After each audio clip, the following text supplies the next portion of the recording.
I'm so tired of the lamestream media. It's about time we get down to the real news. Get involved, get loud, and think on the brink.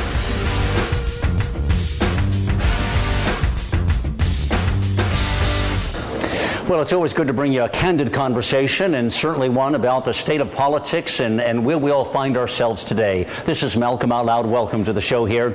And I have with us the Honorable Pam Iorio, two-term mayor of Tampa. Pam was first elected to public office at the young age of 26. Unbelievable. I was still playing with my little Mack trucks there. But anyways, youngest person ever to win a seat on the Board of County Commissioners for Hillsborough County, Florida. You know, incredibly, at age 27, she was selected as chairman of the board of that commission. In 1992, she was elected to the first of 3 terms as the county's supervisor of elections. And in 2003, Pam Iorio was elected as mayor of the city of Tampa and re-elected in 2007 with a margin of 79%, which is not easy to do for a second term for anybody. So Mayor Iorio has successfully made the transition from today, from public life to private life as a leader, speaker, and author. Welcome, Pam. Malcolm, great to be with you. Always like your energy. Well, let's talk a little bit. This is a conversation I've been wanting to have with you because I have followed your career for many, many years. And although I think everybody knows that I'm a conservative or a Republican, you're a Democrat, but you're also a conservative, I will say, or I believe you are. Okay, and we'll talk about that. Would you consider yourself a conservative? You know, I really think all these labels are part of the problem that we have in politics today. People are so busy labeling each other. I'm a pragmatist. I've always really tried just to get the job done to solve whatever problem's been put in front of me. And that usually takes consensus building and coalition building. And when you start using labels, it's very difficult to build those coalitions. Well, it's a good point, but in today's world, I think I would say back to you, it's hard not to refer to labels when everything is a label today. You're so right. I don't see myself as a label. I see myself as someone who's been a public servant, a pragmatist, someone who has tried to solve problems. Why you probably call me conservative is because when it comes to money, I have been very careful with the expenditure of public dollars. And when I left the city of Tampa, I had tripled the financial reserves even during a recession because I've always been very careful with the dollar. And we need a lot more of that in our government today. Which is no small task, and that's what I want to talk about today. So that's the word we talk about. We look at the definition of conservatism as exactly that. So to me, and you were known for that in office, as I could see. Let's start here. When you're a mayor, you're a governor, you're a president, a leader, whatever it may be, we know you can't please all the people all the time, Pam. Okay, it doesn't happen.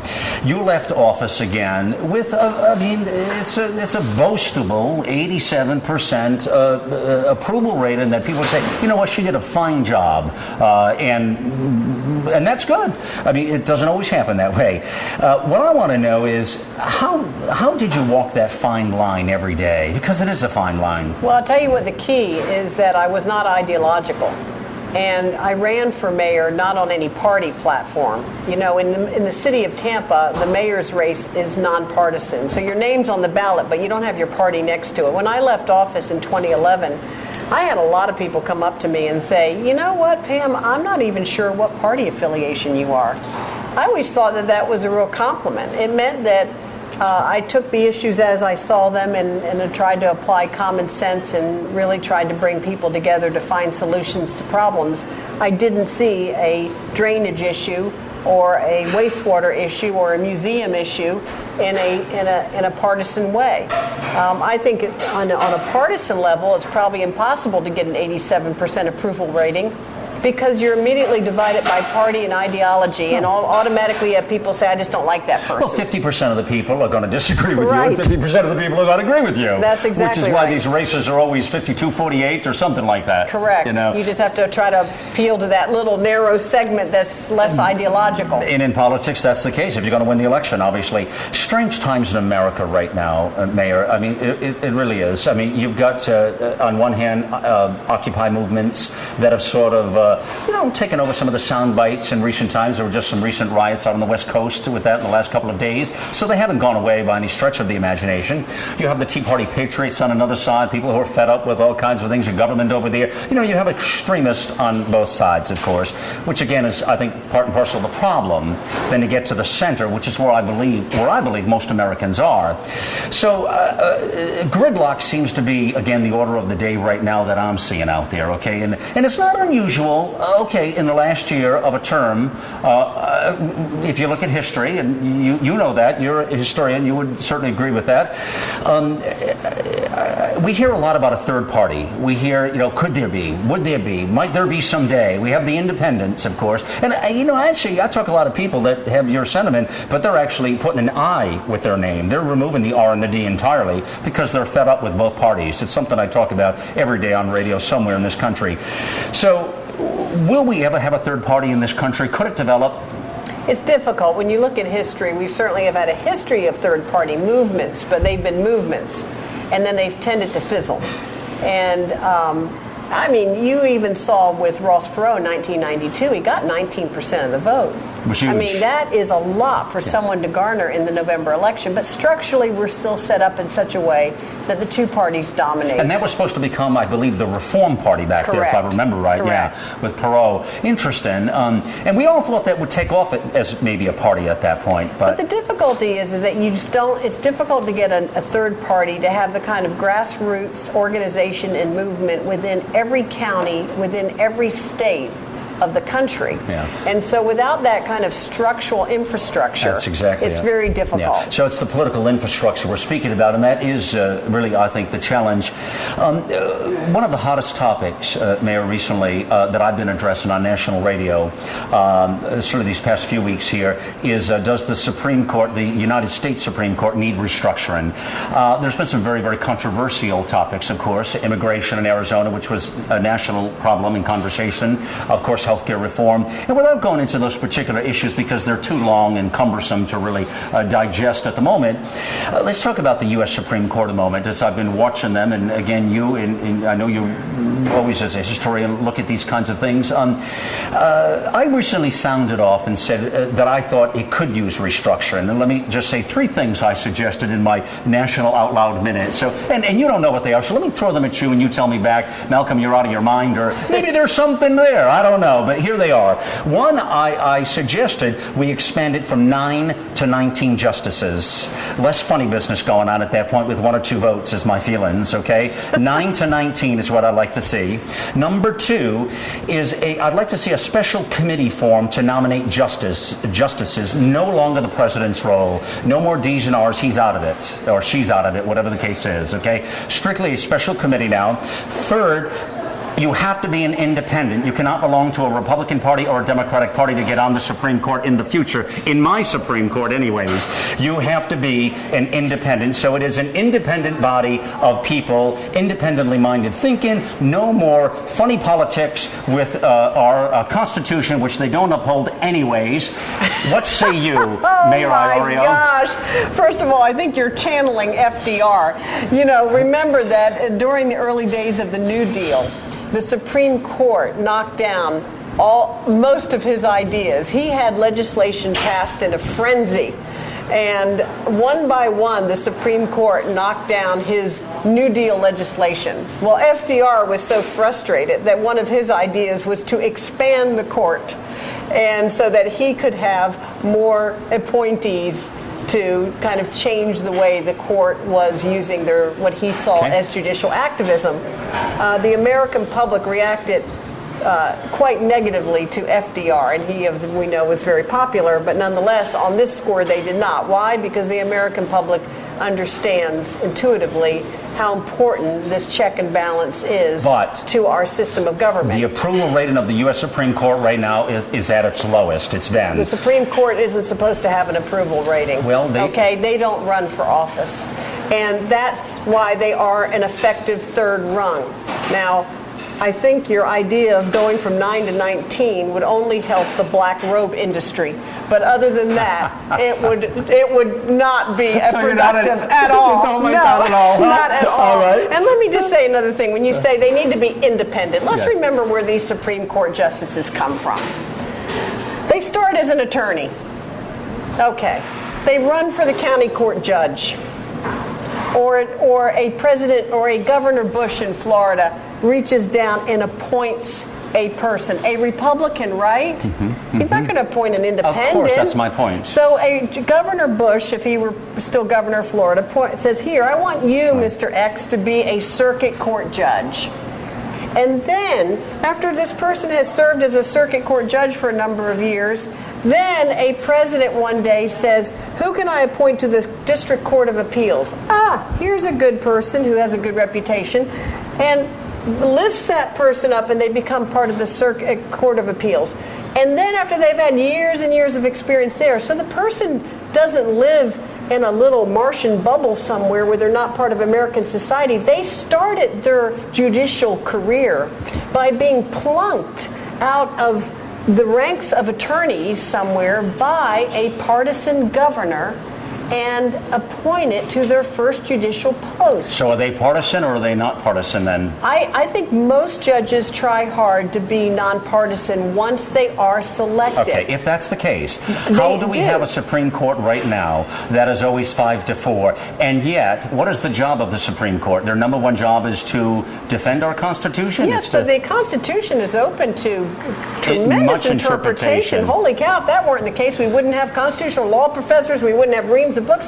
The Constitution is a document that really our founding fathers asked for it to be interpreted as time went on. And the Supreme Court the Supreme Court has missed the mark many times in history. The Dred Scott decision, for goodness sakes. I mean, we can point to times where you could say, really, are you crazy? But I don't think you can really point to the healthcare decision as one of those times. I think that's a time when honest people can disagree. And you can disagree without calling into question the fundamental structure of the Supreme Court. Yeah. So overall, you think they're doing the job they were put in place to? You know why? Because half the time I agree with them, and half the time I disagree with them. There you go. And then I say, all right. And their approval rating is inconsequential to our political system. They're the only branch of government where their approval rating is inconsequential. Well, they're not elected, by the public, obviously. So forget those three ideas. All right. Well, I'm still on them, but that's okay. Nix those ideas. Seems governments everywhere. Everywhere we're talking today about budgets, busting budgets. And we're not just talking here in the U.S. We're talking around the world. We're talking, a euro that is collapsing every day. We're talking China that is having major difficulties. We're talking a global calamity. I speak about international affairs every day, and you can see the decline of this. And why do you believe so many governments are finding themselves in such chaos today when it comes to just pure fiscal responsibility in managing their affairs? I mean, it's not just our government, it's everywhere. Well, because it's the short-term nature of people who hold power. People who hold power want to please in the short term. And so short-term decisions are made. And there are economic bubbles. We had our housing bubble, and there have been all other various bubbles, the housing bubbles, the real estate bubbles in Europe too. But short-term decision-making invites poor fiscal decisions, whether it's in your personal life or whether you run the Greek government, the Italian government, the U.S. government, whatever it may be. What we are suffering from on a global level right now is the result of decades of short-term thinking. That's a great point. Yeah. And how do we fix it? Well, it's difficult because most leaders don't want to think and implement long-term because of what you referenced before. Approval rating. It's costly. It's just like in your own family. If you were to say to your children, you know what, I don't want you to do this because in the long term our family will be better off if we save our money, if we invest it, and so I'm not going to buy you the car, I'm not going to do this. And you know what, your approval rating within your family plummets amongst your children, right? As they say, you're a terrible parent. Right. It's the same in politics. When you say to the public, these are the measures that we have to take But in the long term, our country will be stronger. And the long term is even when I'm out of office. Okay, I'm going to be long gone, but this is good in the long term. It's making the right decisions for the right reasons. In most cases, the public and the media and cable news network will say this person it should be out. What they're saying doesn't make any sense. They're out. In the short term, we need this. Even think of it today, how they talk about short-term stimulus. Remember the days during the Bush years when everyone got a $300 check in the mail? Remember that? They actually borrowed money for a short-term stimulus, and everyone got a $300 or $600 check. Right. Right. What was that long-term thinking? No, that we would borrow money so that everyone got a check and we were supposed to go out and spend that? That's the mentality that we have in politics, and it's the same mentality that has plagued the European nations. And, well, of course, their problems are even more fundamental with the euro, and where they have productive countries and they have unproductive countries, and the unproductive countries have cultural problems associated with it. That's been part of the problem as well, which is why in our lifetime we probably never thought we'd see the kind of countries that have been overthrown and dictators toppled. And I mean, it's been unbelievable. Picking up where we were just a moment ago, our national debt, has become a source of great confrontation and divide in this country, without a doubt. Do you think most Americans understand the severity of that situation, Mayor? And what's your take on the crisis? I think most Americans understand we are in a bad way. Now, when you start talking trillions, it's very hard to relate to that. What I think is unclear, because it's so contentious, is, and both parties are at fault for this, because the answer is, as usual, in the middle. The answer is in the middle. The answer is that in order for us to pay down our debt, or even just to balance our budget, we need a combination of spending cuts and new revenue. That's right. And because the parties refuse to talk like that, one party will say tax cuts and only spending cuts, and the other party will say more revenue and protect spending cuts. Because of that, we're not coming to the middle ground, which I think the vast majority of Americans, if they were presented with a middle ground position, they would say, yeah, that's probably what we need. Well, our politicians aren't giving them that. It's extremes. It's extremes, and people shout over each other. Completely. And meanwhile, what do you mean, Pam? I wouldn't let you. She'd kick me under the table here, I'm sure. You. Right. All right. As a city mayor now, you were in charge of managing and balancing a budget, which you did. Yes, I did. It's funny, cities and states, a lot of people don't realize, have to balance the budget. Yes, we do. A little different than the federal government. Just go borrow, it's crazy. What word of advice would you have for states, local governments, et cetera, that have to manage the backlash from the spending cuts you just spoke about, okay? And of course, and I say this because, listen, I know from your history, you are known to be very fiscally conservative. You run a very tight ship. And quite frankly, I have to be honest with you, in the first few years when I met you, I had no idea what party you were from. When you mentioned earlier, I had no clue whether you were a Democrat or Republican. I was a little surprised when I found out you were a Democrat, because I'm not saying that is exactly a label that you would give a lot of Democrats, quite frankly, and Republicans for that matter. So I'll save you the trouble of saying that in a moment. How's that, Mayor? Thank you. Okay. So what say you? In the 21st century, you really have to start with that fresh sheet of paper. And no matter what your organization is, whether it's government or if your corporation's in trouble, what I found with city government is we had to look at fundamentally restructuring and really relooking at what our fundamental job was. And so cuts had to be made. You can't just cut across the board. You have to really look at what services are the most very strategic cuts. And you have to really restructure, eliminating layers of management and so forth.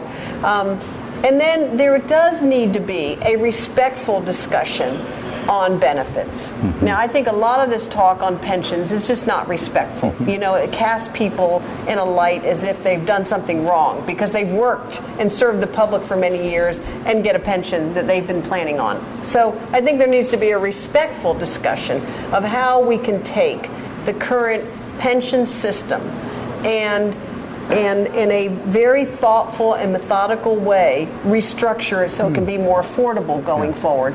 Now, I think one person who I highlight who's doing a good job of that is this treasurer in Rhode Island, the woman treasurer who is the state fiscal officer who understood the need for their pension to change.